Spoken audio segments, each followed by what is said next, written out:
Wangeela Yohaannis boqonnaa 9 lakkoofsa 1 kaasee sagalee Waaqayyoo lafa kanarratti dubbadheen yookiin sagalee Waaqayyoo iddoo kanarratti erga dubbanne yookiin immoo erga dhageenyeen booda deebineen kadhannaa Waaqayyoo jirra jira. Akkas jedha maqaa Waaqayyoon nan dubbisa kutaa kana. Iyyesuus otoo darbuu nama dhaloota isaatii jalqabee jaame tokko arge. Yommus bartoonni isaa barsiisaa namni kun cubbuu eenyuutiif jaamaa ta'ee dhalate? Isatu yakke moo yookiis abbaa isaatiif haadha isaatu yakke jedhanii Iyyesuusin gaafatan. Iyyesuus immoo deebisee inni cubbuu hojjeteef miti yookiis abbaa isaa fi haadha isaatu cubbuu hojjeteef miti. Isa fayyisuudhaan hojii Waaqayyoo akka mul'atuuf jaamaa ta'ee dhalate malee. Hojii isa na ergee guyyaan hojjechuun nuuf hin ta'a. Yeroo namni tokko illee hojjechuu hin dandeenye halkan hin dhufa. Biyya lafaa keessa amman jirutti ani ifa biyya lafaati isaaniin jedhe. Iyyesuus akkuma kana jedheen lafatti dhufee ancufa isaatiin biyyoo dhoqqeessee dhoqqicha ija namaatti dibe. Ija namichaatti dibe. Namichaanis dhaqi laga Sili'oom bishaan kuufamaatti dhiqadhu jedhe. Sili'oom jechuun isa ergame jechuudha. Namichi yommus dhaqee dhiqatee ija isaatiin argaa deebi'ee dhufe. Olloonni isaa warri kana dura otoo inni kadhatu argan, inni kun namicha isa taa'e kadhachaa ture miti jedhanii gaafatan. Namoonni kaan eeyyee isuma jedhan. Kaan immoo lakkisaa hin fakkaata malee isa miti jedhan. Namichaan yommus ani isa jedhe. Namichi immoo iji kee lachuu attamitti siif banamere jedhanii isa gaafannaan. Kana irratti inni namicha isa Iyyesuus jedhamutu biyyoo dhoqqeessee ija koo lachuuttu biyyoo anaaf dibe. Gara bishaan Sili'oom dhaqiitii dhiqadhu anaan jedhee anis dhaqee dhiqadheetan arguu danda'e jedhee isaaniif deebise. Jarri immoo inni eessa jira jedhanii isa gaafannaan. Namichi garuu ani hin beeku jedhee deebiseef jedha. Mee ol kaanee harka keenya ol qabnee kadhannaa. Egaa dubbii Waaqayyo reebisiyaa reeleleelebehedemes ol kaasaa harka keessan gara Waaqayyootti. Sirriitti ol kaasaa harka keessan. Gooftaa Waaqaaf lafaa jabaa hundumaa dandeessu galanni siif haa ta'u. Ati guddaadha, ati jabaadha, maqaan kee ol ulfaatu. Lafarrattis samiirrattis aboo kan qabu si duwwaadha, maqaan kee eebbifamu. Qulqulluu jedhanii ergamoonni kan siif sagadan eeyyee ati qulqulluudha si haa galatu. Wanjoo cabsuuf gidduu keenya jirta si haa galatu. Ba'aa nurraa buusuuf gidduu keenya jirta si haa galatu. Amma kunoo harka ol kaafnee si kadhanna. Araara nuu godhi. Araara nuu godhi. Ilmi namaa yakkaan guutuudha, badeen guutuudha, balleessaa qabna, cubbuu qabna. Yoo warra cubbuu qabudha, araara nuu godhi. Cubbuun keenya fayyisuu kee akka hin beekne, illee kee akka hin beekne, guddummaa kee akka hin beekne nutti araarami. Araara nuu godhi. Eega keetii yakkineerra araara nuu godhi. Nama dhiibneerra, nama jibbineerra, nama hamanneerra, obbokeetti nama ciqilleerra araara Yesuus. Egaa nama waa baay'ee dubbannee si gaddisiifneerra araara nuu godhi. Amma garuu waa tokkoon si kadhadhaa. Amma sagantaan kun jalqabee xumuramutti qilleensi kun maqaa Yesuusiin bilisa haa ba'u. Bilisa haa ba'u. Roobni iddoo jiru qabeera maqaa Yesuusiin samii kana keessatti. Qabeera samii kana keessatti maqaa Yesuusiin. Harka ol kaasaa argineerra tolli roobu guyyaa baay'ee Waaqayyo qaxeennaa kutu. Qabeera roobni kun maqaa Yesuusiin haa qabamu. Sagantaa kana jeequudhaaf ergame taanaan qabeera samii kana keessatti. Warri samii kana keessa deemanii hojjetan ergamoonni seexanaa dhayeera. Dhayeera. Dhayeera. Dhayeera. Dhayeera maqaa Yesuusiin. Harka ol kaasaa orraazila bahasiyaa. Akka namni hin fayyineef akka lubbuun dhufee ni qabneef. Akka lubbuun bilisa hin baaneef lafti kun lafa fayyinaati. Guyyaa kana eegee rooba kan midhu qormaata garaa garaan nama kan hambisu rukuteera jawwichi maqaa Yesuusiin haa rukutamu. Arkol kasami rebasia relelelele behemes. Relasia wila bahas. Arkol kasase. Guyyoota baay'ee dhageessaniitu seexanni sagantaa kanarraa nama hambisuudhaaf wanti inni hojjetu baay'ee dhageessaniitu lafa kanatti. Har'a garuu waa tokko dubbadhaani samii kanaaf lafa kanarraa dhoofneerra maqaa Yesuusii. Addunyaa keessa garagalchineerra maqaa Yesuusii. Jedhee itti waliigaleera yericha to'adhu maqaa Yesuusiin nooraa. Kutaan kuni kallattumaan kan inni dubbatu yaada keessan na ergisaa. Waa'ee nama jaamaa tokko dubbata. Namni jaamaan kuni dhaloota isaatii kaasee yookiin immoo bara isaa guutuu jaamaa ta'e kan dhalatedha. Namni kun yeroo keessa jaameetoon taane dhalootuma isaatii kaasee ifa kan jedhame hin argine. Yaada keessan na ergisaa yeroo xinnoon lallaba waan ta'eef. Ifa kan jedhame namichi kun arguu barbaada. Baay'ee ifa arguu barbaada. Sababbiin isaa namni ifa jaallata malee dukkana hin jaallatu. Namichi kun fayyuudhaaf yookiin immoo ifa arguudhaaf baay'ee barbaada ture. Haa ta'u malee jaamummaan umurii isaa guutuu irratti lakkaa'e. Namni kun garaa haadha isaatii ba'ee gaafa dhalatu kaasee jaamaadha. Hijji isaa waan argu nama adda baafachuu hin danda'u.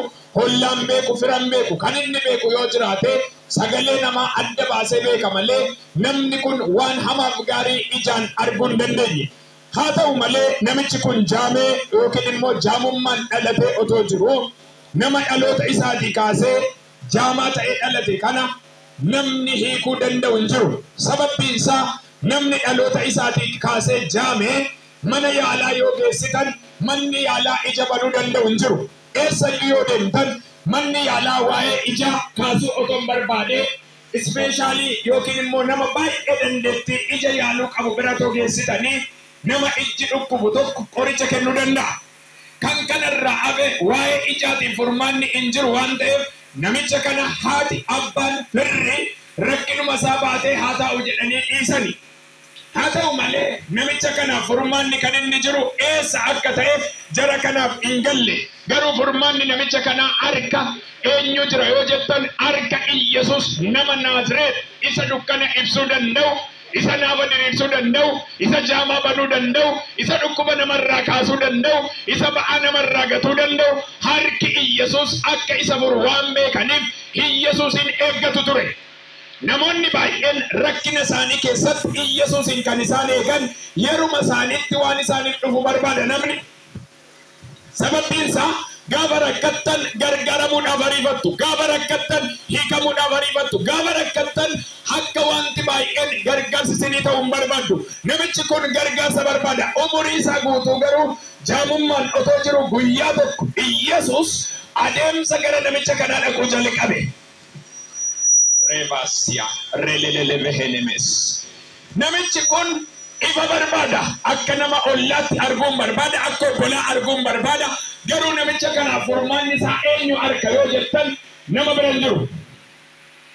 Akka ammaatti otoo isinii kaasee waa'ee ijaatiif adulaalatti yoo dadhabdan bushooftuu dhaqxu, bushooftuu yoo dadhabdan finfinnee dhaqxu, namni danda'amu immoo biyya alaatti isinii barreessu. Biyya alaatti otoo isinii barreessanii waa'ee ija uumamaa kanaa uumamaan jaamee namichi waan dhalateef namni furuu danda'u tokkoyyuu dhabame.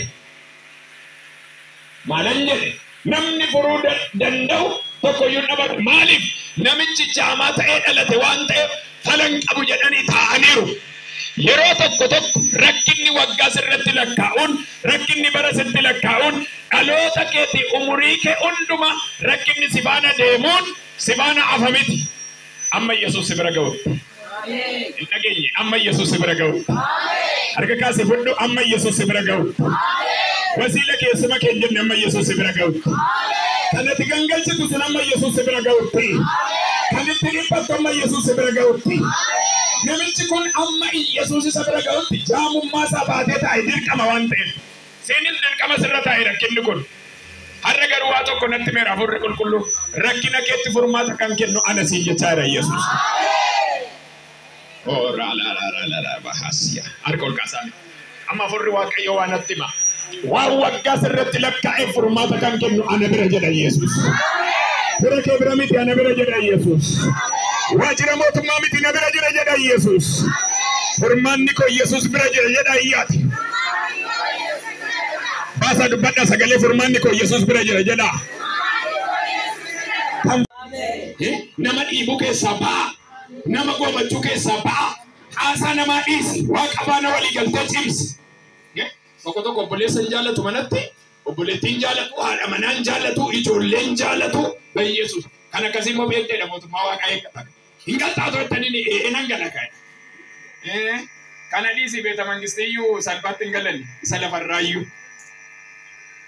Akka mammatoo dhaqxanii mee ammaa Dooktor Abiyyi biraan dhaqatoo jettanii amma akkanatti sin dabarsa miti eegdoon. Maal jettan? Otoo sin jettan iyyuu eessa? Dabarsuu mitiiti namoonni 2 kiiloo deemtan irraa fagaattanii akkatti ijaanuu otoo dhaabbattanii ilaaltanii siniin eeyyamamu. Maaliif mana mootummaati? Eentummaan yookiin kiristaanummaa jechuun Waaqayyoof jiraannee galgala keenya tolfannaadha malee callimneetuma akka barbaanne. Waldaan waan baay'ee walitti qabdi giddiin qabinaas. Waldaa keessa sobduunis walitti qabama, hattuunis walitti qabama, kan nama ajjeeses walitti qabama, inni nama ajjeesuuf eeggatus walitti qabama. Waldaan kuufamadha. Iddootti hundumaa qabattee jirtudha. Amma Waaqayyoo garaa keenya ilaalee waa baay'ee dubbisa miti. Akkuma kana waldaa keessatti calalliin hin jiru, achitti garuu calalamanii bahu. Hin jiru. Timamee tanaa se bukkee. Jireenya erga nafneedhaani.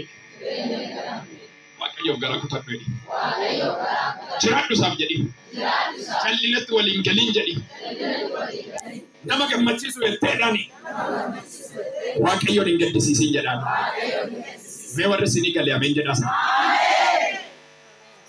Ijoollonni sadan Daani'el boqonnaa 3 irratti ijoollonni sadan akkas jedhan. Haleluuyaa. Qoraan dachaa 7 qophaa'eera. Haa caaluyyuu. Waaqni keenya Waaqa. Inni nuti amananne Waaqa. Inni nuti itti of kennine Waaqa. Hin beekna waaqummaa isaa. Waaqa erga jettanii yoo jedhanii itti galchaniitu bakka gubatteetti ijoollittiin kanarra bobaateetti jedhanii eegu. Mootiin dhaqeennaatti siqee ilaalu kan nama dhibu keessaa safuu Waaqayyoodhaaf. Ergaa tokko sinitti magiddiin qabina ergaan kana dubbate. Dhaqeetu ibiddi dachaa 7 boba'u ibiddi tuulamee qabate kan nama dhibu keessaa wayyaa isaanii fooliin irratti nagaamne gubachuu miti.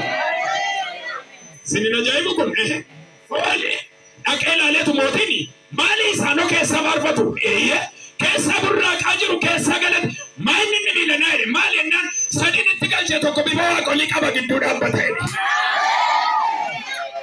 Ergon kaasisii kan dubbata. Weessakata yelemehene mesia. Harka ol kaasi gara kotti sittan dubbadha. Ibidda boba'u keessa sii gala Yesuusiif amanami. Isa rakkata jidduu sii gala amanamisaaf. Amanami.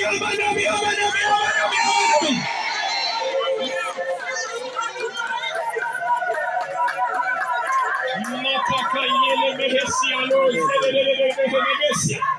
Wata konsinetima.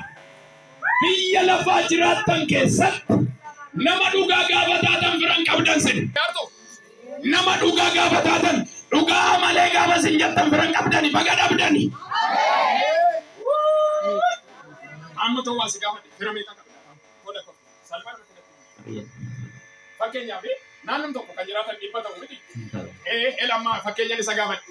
Namoonni dhibbi sobarratti jira sin jedhanii amma tosi jajanii isaanan jedhee inni garuu dhugaa na wayya wale dhibbi isaanii waan fidan dhugaadha. Dhibbaa tamarra kan caalu garuu tokko ariifatee qaqqaba. Meerka ol kaasaa akkami dhugaa hiriirta dhugaa duukaa hiriirta dhugaa duukaa deemta. Warri sitti marsanii jiran inuma diigamu naan jedha furraa.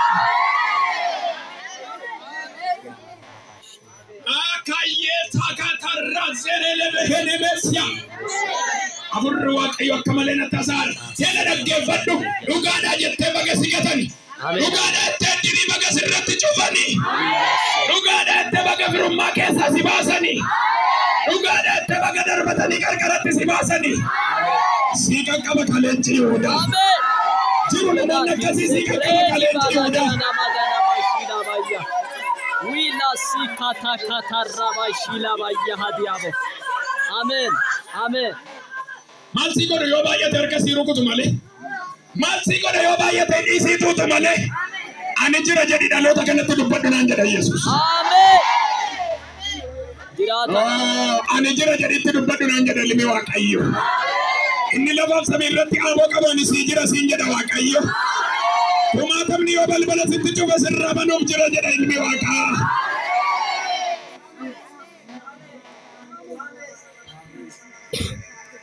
آمين دوستا جراتا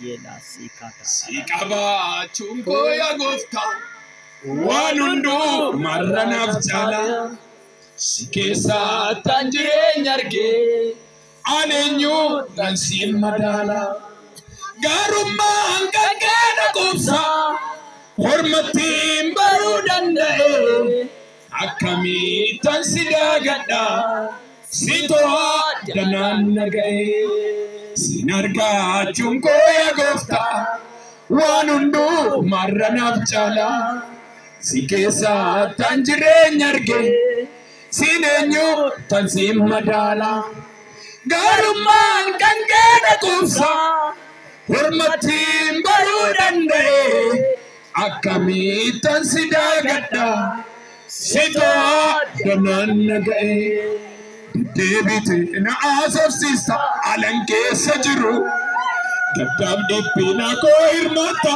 isan jirma guuru ofii kooti walii bamee anni koo na jeeku argeera si malee jireenyi dhibame achin siqu maalamma anaaf jaalalli kee maalamma anaaf jaalalli kee maalamma anaaf jaalalli kee maalamma anaaf jaalalli kee Kabachunko ya go.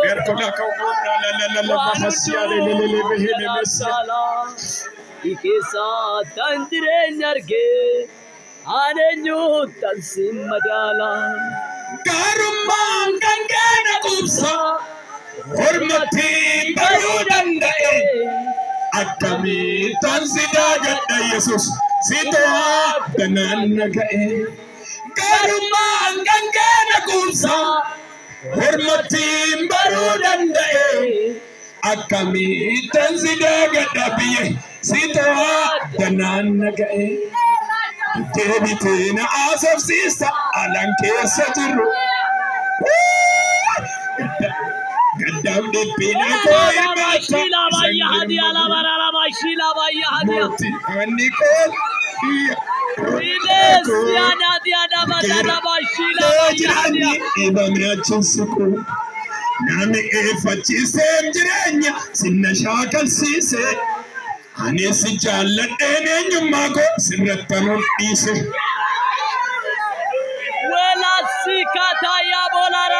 Gargaaraa koo yeroo rakkinaa fuula kee wallaalu Yesus. Gargaaraa koo guyyaa dhiphinaa bifa kee wallaalu. Maalamman anaaf jaalalli kee. Maalamman anaaf jaalalli kee.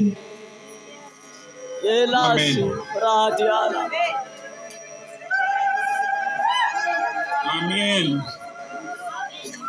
Amen. Keessan ol qabaa. Callisee miti kan hin farfadhe nama gargaaramu. Daani'eel maan barreeffame. Daani'eel immoo raajota gurguddaa keessa kan jirudha. Waa'ee Daani'eel innaa kaafnu Daani'eel nama garaa kuteessa yookiin immoo nama kaayyoo qabudha. Sirriitti na dhagaa sagalee Waaqayyoo man dubbadhutti. Daani'eel kuni Waaqayyumaafan jiraadha jedhee garaa murate yookiin immoo garaa kutate. Ani kan hin jiraadhu barri hin jiraadhu hundumtuu Waaqayyoodhaaf jedhee nama of kenne ta'uusaa argina. Waa'ee Daani'eel macaafni qulqulluun naa kaasu Daani'eel jechuun booji'amee biyya haadhaaf abbaasaa keessa otoo hin taane biyya firasaa keessa otoo hin taane booji'amee biyya biraallee otoo jiru biyya hormaa keessatti illee nama Waaqayyoon bitamee jiraatudha. Daani'eel yeroo baay'ee kan inni adda isa godhu maalidha yoo jenne Daani'eeliin waa'een firasaa san rakkisu waa'een maatii san rakkisu waa'een eenyusa yeroo hundumaa Daani'eel waa'ee Waaqayyooti waa faana walii galuun jaallatu. yookiin immoo Daani'el waa'ee waaqayyootiif nama ejjennoo cimaa qabudha. Macaafni qulqulluu Daani'el boqonnaa 1 lakkoofsa 8 irraa kaasee gaafa dubbatu namni kun hafuura caalu qabaadha. Hafuura caalu kana kan kenneef eenyudha yoo jettan waaqayyoodha. Hafuurri caalu kun hafuura waaqayyoof akka inni bitamee jiraatu godhudha. Bara kanas waaqayyo kan inni barbaadu maalidha yoo jenne dhaloota isaaf jiraatu barbaada. Eenyuuf? Waaqayyoodhaaf. Eenyumaan miti, rakkinaan miti, cubbuun miti, biyya lafaan miti, jallinaan miti, sobaan miti, walii galtee hin taane warra jiraatan otoo hin taane warra waaqayyoof jiraatan waaqayyo barbaada. Baroota keessatti warri waaqayyoof jiraatan dhiibbaa godhanii darbaniiru. Bara jiraatan irratti hundee gaarii kaa'anii kan darban, seenaa gaarii kaa'anii kan darban, wanta barbaachisu dhalootatti kan dabarsan warra waaqayyoof jiraatanidha. Waaqayyoof jiraachuu keessaa waan gaariitu jira. Waaqayyoof jiraachuu keessa eebbatu jira. Waaqayyoof jiraachuu keessa mo'ichatu jira. Waaqayyo kan inni barbaadu waajjira waldaa keessatti, hawaasa keessa jiraannu keessatti, maatii keessatti akka isaaf jiraannu barbaada. Kana jechuun maalidha? Nuti warra kaadhimamee jirudha. Eenyuuf kaadhimamne yoo jettan abbaa kee miti, haadha kee miti, fira kee miti, biyya kee miti, lammittiin dhaadhattu miti. Kanatti kaadhimamte tokkicha eenyuufi? Waaqayyo isa jiraataadhaaf. Mee namni kaadhimamee jira jedhu. Giddi qabina sirriittan sinitti masagalee orra zila bahasia. Kaadhimamee jira jedha. Awwaan lafarra waliin galu jedha sirriitti. Ameen jedha sirriitti. Mee sirriitti dhagaa barsiisa kana. Waaqayyo fan jiraadha jennaan maaltu nurraa eegama kan jedhu sirriitti hubachuu qabna. Daani'el iddoo kanatti maal argina? Hin jiraadhu waan biraatiif jedhe. Garaa muradheera kan na baasu waaqayyo ta'e. Kan na ta'u waaqayyo ta'e. Kan na jiraachisu waaqayyo ta'e. Manni koo galgalaa waaqayyo ta'e. Hin barbaadu. Macaafni qulqulluu Daani'elin haa kaasu malee akkuma Daani'el namoonni seenaa gaarii hojjetanii darban jira. Fakkeenyaaf mooticha Daawitiin yoon kaase Daawitiin waaqayyo ragaa ba'eera. Maal ragaa ba'e? Nama akka garaa kooti jedhe. Nama natti tolu jedhe. Nama garaan isaa qajeelaa jedhe. Nama yaadni isaa qajeelaa jedhe. Nama natti tolu Daawitiin hin argadhe jedhe. Daawit jechuun lafa onaa keessa jiru otoo oolota abbaa isaa eeguyyuu waaqayyoof amanama. Iddoon mijannatti jechuudha lafa onaa. Amma waa'ee Daani'elin baay'isa dubbachuu barbaada. Daani'el sobatti waliin galu jedhe. Jallinatti waliin galu jedhe. Warra walii galanii waa baay'ee godhanitti waliin galu. Hanadda baay'ata waaqayyoof jiraadha. Inni immoo na baasa. Adda baay'arra waaqayyo mo'icha siilaa. Mina dhagaa sirriitti adda baay'ee waaqayyo mo'icha siilaa. Warra bulbuluu gidduun taa'in adda baay'ee siin jedha waaqayyo. Halloo nama sin cinaa qabaate adda baay'ee waaqayyoof jedhin. Sirriitti mi adda baay'ee waaqayyoof jedhin. Sirriitti mi waaqayyoof adda baay'ee jedhin. Firoottan koo bara kana waaqayyo maal dhabe yoo jettan pheenxota hin dhabne. Warra pheenxonni adulaala keessaan dhabamne. Pheenxonni Oromiyaa keessaan dhabamne. Itoophiyaa keessaan dhabamne. Biyya alaatiin dhabamne. Maal dhabe waaqayyo warra isaaf jiraatan dhabe. Warri isaaf jiraatan hidhi jedhanii jallina darbu. Meeqaan keessan amma jallina waa argitan bira ittiin hirmaanne laata? Waaqayyo waa dubbataadha. Meeqaan keessantu soba yoo argitan ittiin hirmaanne laata? Meeqaan keessattu namarratti soba dhugaan baane laata?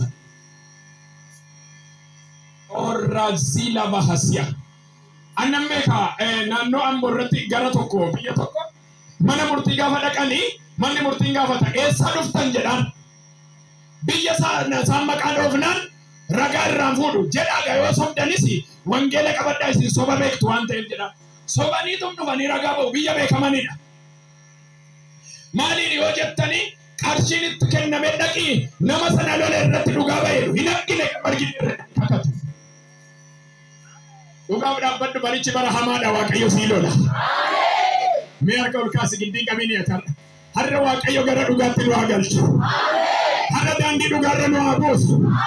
Har'a waliin makuu keessaa nu haa baasu waaqayyo. Obboleetti haadha koo abbaa koo hin beektu guyyaa kee.